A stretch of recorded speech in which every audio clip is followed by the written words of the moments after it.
નમસ્કાર વિદ્યાર્થી મિત્રો, જય સ્વામિનારાયણ. શ્રી સ્વામિનારાયણ ગુરુકુળ રાજકોટ સંસ્થાન દ્વારા આયોજિત SGIS ઓનલાઈન ગુરુકુળમાં હું ડોક્ટર ધીમંત ભેંસતળિયા આપ સર્વે વિદ્યાર્થી મિત્રોનું ફરી એક વખત હાર્દિક સ્વાગત કરું છું. વિદ્યાર્થી મિત્રો, આપણે કોષ ચક્ર અને કોષ વિભાજન આ પ્રકરણમાં કોષ ચક્રના વિવિધ તબક્કાઓ વિશે ચર્ચા કરી રહ્યા છીએ. ત્યારે ગયા લેક્ચર્સમાં આપણે ભણ્યા કે કોષ ચક્રના મુખ્ય બે તબક્કાઓ. જો આપણે ક્યાં છીએ તે યાદ રાખવું બહુ જરૂરી છે. એટલે સૌથી પહેલા તો કોષ ચક્રના તબક્કાઓ, અને આ તબક્કાઓમાં આપણે ભણ્યા કે સૌથી પહેલા હતું આંતરા અવસ્થા, અને ત્યારબાદ હતું એમ તબક્કો. આ બે મુખ્ય તબક્કાઓ કોષ ચક્રના તબક્કાઓ તરીકે ઓળખાય છે. હવે અહીં યાદ રાખો મિત્રો કે કોષ ચક્રના એમ તબક્કા વિશે આપણે ગયા લેક્ચર્સમાં અભ્યાસ કર્યો, જેમાં મુખ્ય આપણે બે ભાગમાં વિભાજિત કરેલા તબક્કાઓ. એક ભણ્યા આપણે કોષ કેન્દ્ર વિભાજન, અને બીજું આપણે ભણ્યા કોષ રસ વિભાજન. તો કોષ કેન્દ્ર વિભાજન વિશે આપણે જે પેટા તબક્કાઓ છે તે પેટા તબક્કાઓમાં પૂર્વાવસ્થા, પાજલાવસ્થા, પાજલોત્તરાવસ્થા અને અંત્યાવસ્થા, આ ચાર પેટા તબક્કાઓનો અભ્યાસ આપણે ગયા લેક્ચર્સમાં કરી ચૂક્યા. હવે આપણે બીજો સેગમેન્ટ આજે શરૂ કરવાનો છે કોષ રસ વિભાજન, જેને આપણે કહી શકાય સાઇટોકાઇનેસિસ. બરાબર છે. હવે યાદ રાખો સૌથી પહેલા તો વિદ્યાર્થી મિત્રો કે કોઈ પણ કોષમાં માત્ર કોષ કેન્દ્ર વિભાજનને કોષ અથવા તો સંપૂર્ણ કોષ વિભાજન કહી શકાતું નથી. સંપૂર્ણ કોષ વિભાજન કહી શકાતું નથી. કારણ કે કોષ કેન્દ્ર વિભાજન થાય ત્યારબાદ એક કોષમાં બે સ્પષ્ટ સ્વતંત્ર કોષ કેન્દ્ર બન્યા બાદ કોષ રસ વિભાજન થાય. કોષ કેન્દ્ર વિભાજન થયા બાદ કોષ રસ વિભાજન થાય, અને આ બંનેને સંયુક્ત રીતે આપણે કહી શકીએ કોષ વિભાજન. તો જેટલું મહત્વનું કોષ કેન્દ્ર વિભાજન છે એટલું જ મહત્વનું કોષ રસ વિભાજન છે. તો હવે આપણે ભણવાનું શરૂ કરીએ કોષ રસ વિભાજન. એમાં સૌથી પહેલા પ્રાણીઓમાં કોષ રસ વિભાજન, અને ત્યારબાદ આપણે ભણીશું વનસ્પતિઓમાં કોષ રસ વિભાજન. તો પ્રાણીઓમાં કોષ રસ વિભાજનની વાત કરતા હોય તો કોષ કેન્દ્ર વિભાજનને અનુસરે છે કોષ રસ વિભાજન. કોષ કેન્દ્ર વિભાજનનો છેલ્લો તબક્કો, જેને આપણે અંત્ય અવસ્થા કીધું, એ અંત્ય અવસ્થાના છેલ્લે આપણે જોયું કે કોષની અંદર બે સ્પષ્ટ કોષ કેન્દ્ર જોવા મળે છે કે જે કોષ કેન્દ્રમાં કોષ કેન્દ્ર દ્રવ્ય ભરેલું હોય છે. આ છે કોષ કેન્દ્ર દ્રવ્ય છે.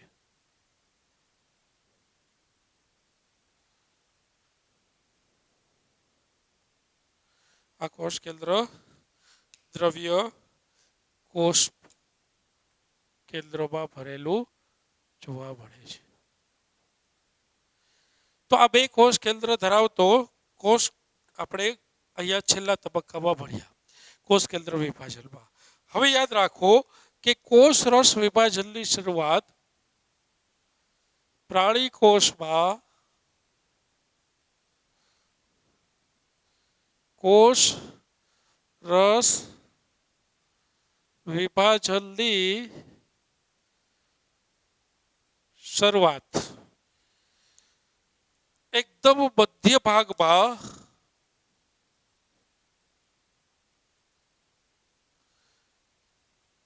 પરિઘવર્તી રીતે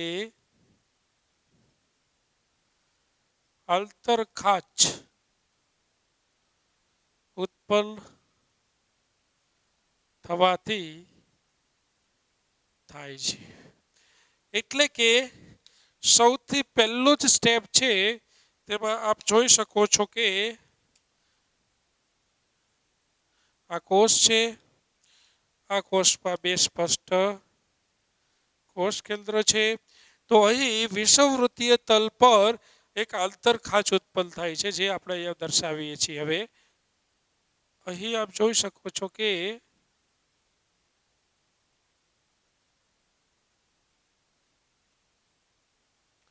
આ આંતરખાચનું નિર્માણ થાય છે. આંતરખાચ. હવે આ આંતરખાચના નિર્માણ થયા બાદ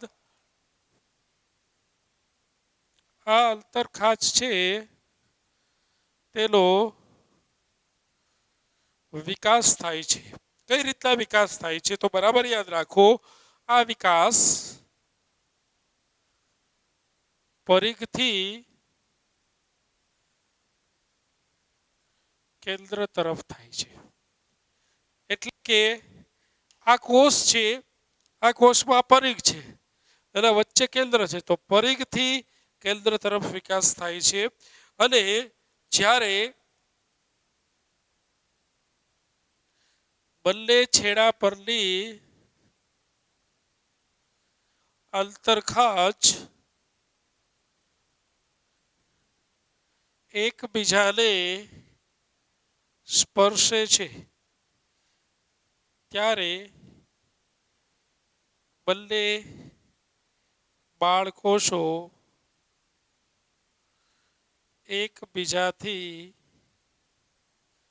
સ્વતંત્ર રીતે છૂટા પડે છે. હવે યાદ રાખો મિત્રો કે જ્યારે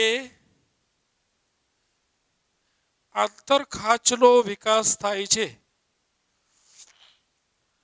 આ પ્રક્રિયાની સાથે સાથે જ કોષ રસ વિભાજન, કોષ રસ વિભાજન, કોષીય અંગિકાઓની યોગ્ય વહેંચણી,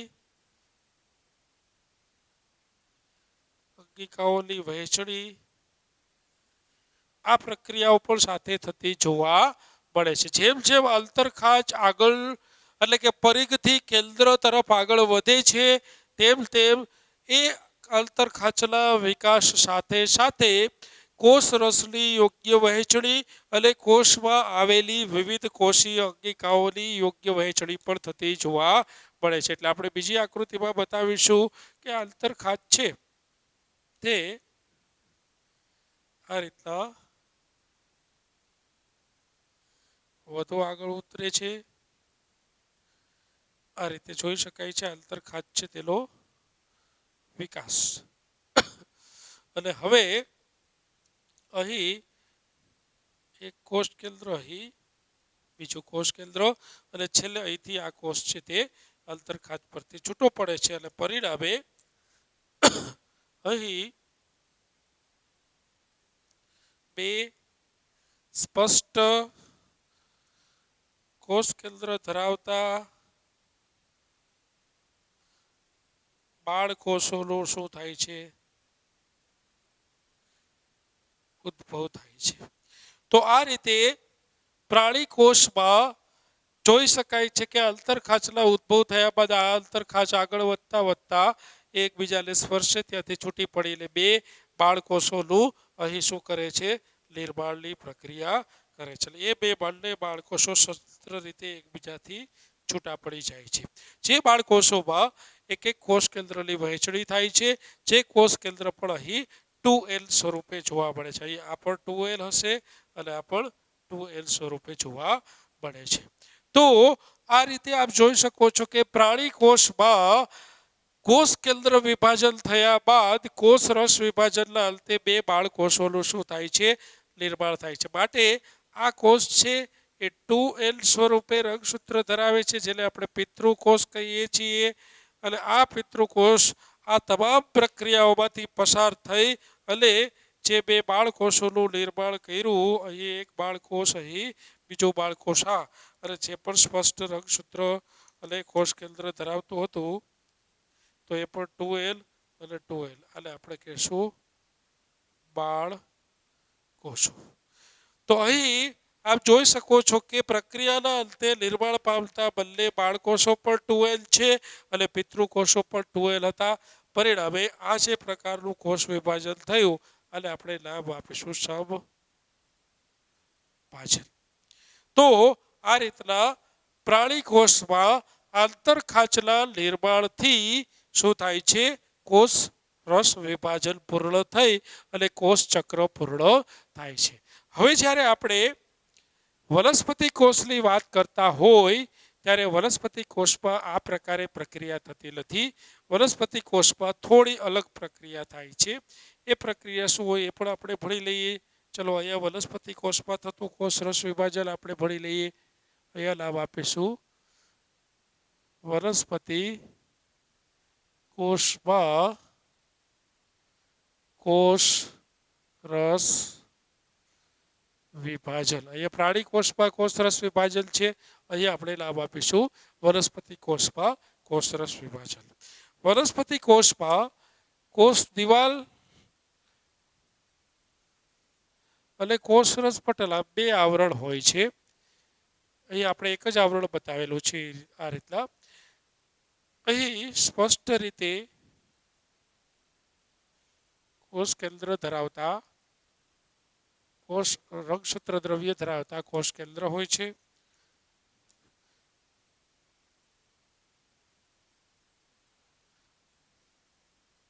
વનસ્પતિ કોષમાં બે આવરણ બતાવીશું, એટલે કે એક કોષ રસ પટલ છે અને કોષ દિવાલ છે.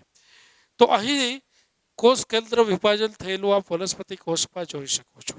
વનસ્પતિ કોષમાં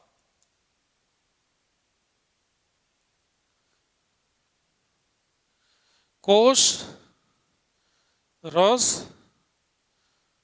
વિભાજનની શરૂઆત જે રીતના પ્રાણી કોષમાં કોષ રસ વિભાજનની શરૂઆત આંતરખાંચ ઉત્પન્ન થવાથી થઈ હતી, એવી રીતે વનસ્પતિ કોષમાં કોષ રસ વિભાજનની શરૂઆત કેન્દ્રમાં એક વિશિષ્ટ રચનાથી થાય છે, ના ઉદ્ભવથી થાય છે. અહીં જોઈ શકાય છે કે આ કોષમાં ફરીથી આપણે કોષ દોરીશું. અહીંયા વનસ્પતિ કોષ છે.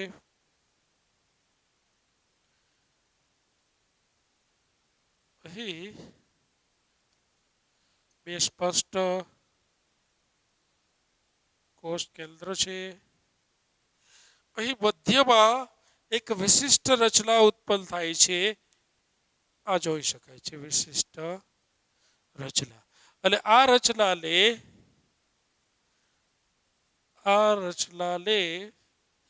કોષ પટ્ટી અથવા તો કોષ પટ્ટિકા કહેવામાં આવે છે. કોષ પટ્ટી, જેને ઇંગ્લિશમાં સેલ પ્લેટના નામે ઓળખવામાં આવે છે. માટે આ જે રચના છે એને આપણે કહીશું કોષ પટ્ટી નામની રચના અથવા પટ્ટિકા નામની રચનાથી શરૂઆત થાય છે. અને યાદ રાખો, કેન્દ્રમાં ઉદ્ભવતી કોષ પટ્ટિકા અથવા તો કોષ પટ્ટીનો વિકાસ, બરાબર ધ્યાન આપો. આંતરખાંચનો વિકાસ કઈ દિશામાં થયો તો? પરિઘથી કેન્દ્ર તરફ. પરિઘથી કેન્દ્ર તરફ. જ્યારે અહીં યાદ રાખો, કોષ પટ્ટીનો વિકાસ કેન્દ્રથી પરિઘ તરફ થાય છે.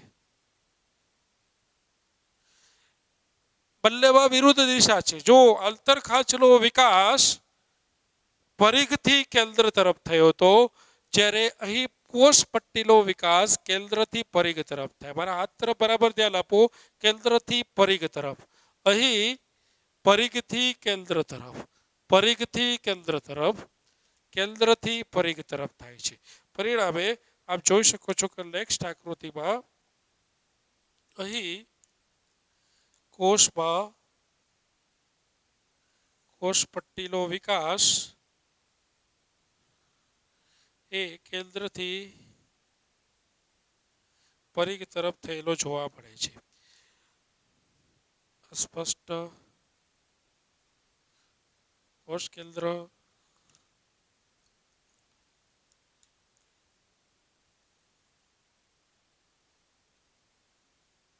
વિકાસ આ રીતના જોવા મળે છે. હવે જ્યારે આ વિકાસ થતો હોય છે ત્યારે કોષ પટ્ટીના વિકાસ સાથે કોષીય અંગિકાઓની યોગ્ય વહેંચણી થાય છે. અને જ્યારે આ કોષ પટ્ટિકા પાર્શ્વ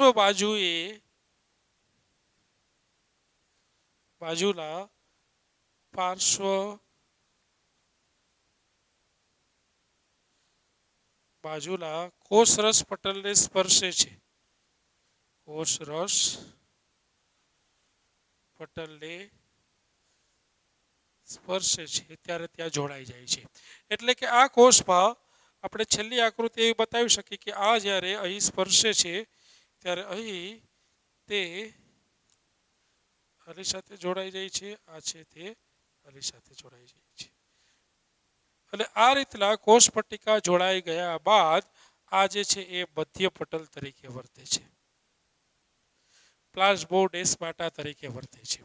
હવે અહીં સૌથી મોટી તફાવત એ છે કે અહીં યાદ રાખો, કોષ રસ વિભાજનના અંતે બે બાળકોષો સ્વતંત્ર રીતે છૂટા પડતા નથી.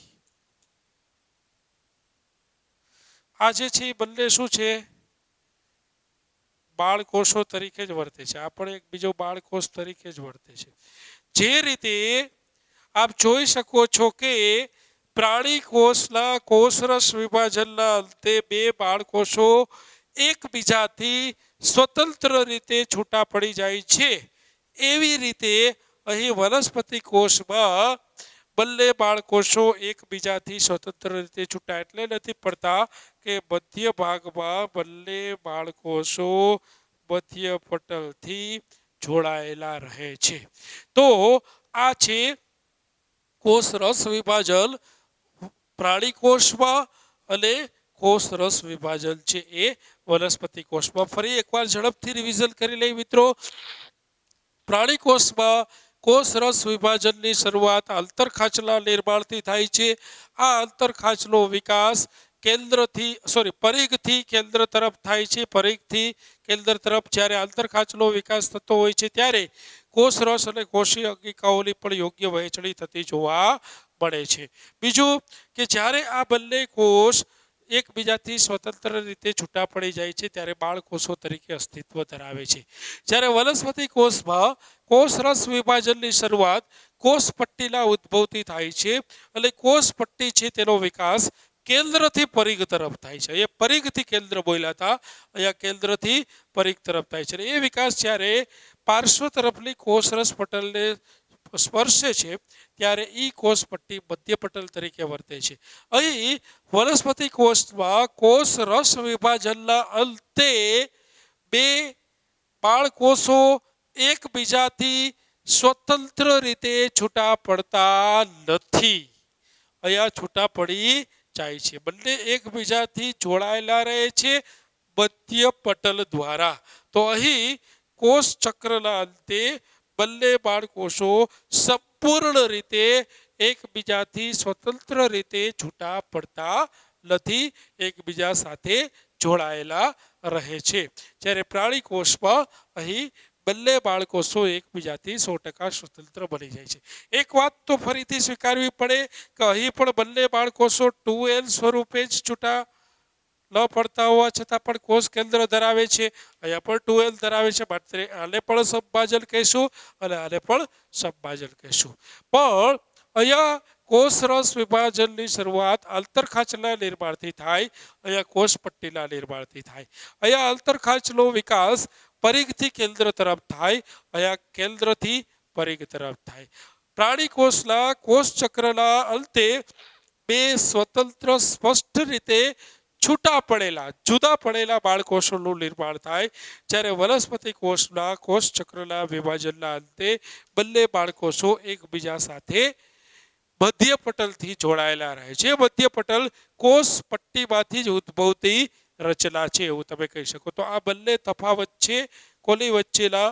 આ તરફ જોઈ શકાય છે કે આપણે પ્રાણી કોષ છે તેનો અને આ તરફનો છે એ વનસ્પતિ કોષ છે, એના કોષ રસ વિભાજનનો તફાવત. તો આ રીતે કોષ કેન્દ્રના વિભાજન બાદ એટલે કે કેરિયોકાઇનેસિસ નામની ઘટના બાદ જ્યારે બંને કોષો સાઇટોકાઇનેસિસમાં પ્રવેશે છે, ત્યારે એ સાઇટોકાઇનેસિસ નામની ઘટના, કોષ રસ વિભાજન નામની ઘટના બંને કોષમાં થોડા અંશે એકબીજાથી અલગ પડે છે. માટે બે પાર્ટમાં તમને સ્પષ્ટ રીતે સમજાય. એટલે આ પાર્ટમાં પ્રાણી કોષનું કોષરસ વિભાજન સમજાવ્યું છે અને આ પાઠમાં તમને વનસ્પતિ કોષનું કોષરસ વિભાજન સમજાવ્યું છે. આવતા લેક્ચર્સમાં વિદ્યાર્થી મિત્રો આપણે સરસ રીતે અત્યાર સુધી જે ભણ્યા સમભાજન, આ સમભાજનનું મહત્વ શું છે, significance of mitosis, ઇમ્પોર્ટન્સી of mitosis પણ તમે કહી શકો, તેના વિશે ચર્ચા કરીશું. એ પહેલા આપ દરેક વિદ્યાર્થી મિત્રોને નમ્ર નિવેદન કે સમભાજનની ઘટના એટલે કે કોષ કેન્દ્ર વિભાજન અને આજે ભણ્યા એ પ્રાણી કોષમાં અને વનસ્પતિ કોષમાં કોષ રસ વિભાજનને સંપૂર્ણ રીતે સમજી અને તૈયાર કરી લેશો તેવી અપેક્ષા સાથે આજનો લેક્ચર પૂર્ણ કરીએ છીએ. જય સ્વામિનારાયણ.